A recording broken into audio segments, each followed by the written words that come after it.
Hello, everybody.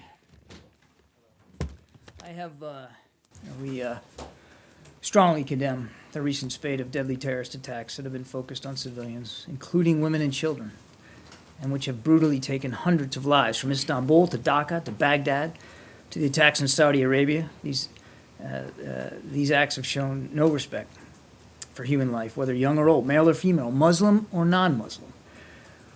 These terrorists murdered without discretion. Some were even actually marked classified. So that contradicts what the State Department has been saying throughout this investigation. So how do you square the two? We cannot say whether these attacks were coordinated or whether they were conducted by independent opportunists. As you know, investigations are still ongoing, and I'm not going to get ahead of those processes. I refer you to those countries to talk about it.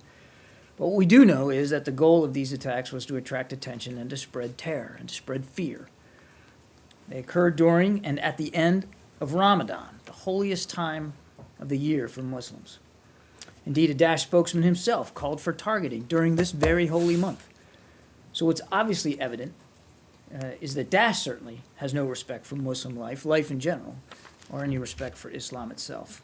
So it's true that it was not the scope of their investigation. I do want to address this the claim about a lax environment or culture when it comes to handling classified information. And I would just say, and I'm comfortable commenting on that because, as the director himself said, that was not part of their investigation.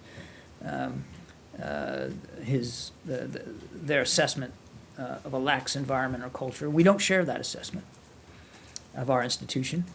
That said, and I've said this many times before, we're always looking for ways to improve. We're going to continue to look for ways to improve.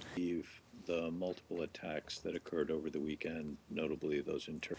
I'm saying that the State Department has, in the past, and does today, take the treatment of classified information very seriously. So it was just And a when few we bad and when apples? we have, pardon? So it's just a few people that did not take enough care? I'm not going to speak to any more specifically about the findings and recommendations that the FBI made and announced today. What I can tell you is we don't share the broad assessment that there's a lax culture here at the State Department when it comes to dealing with classified information. Have a great day.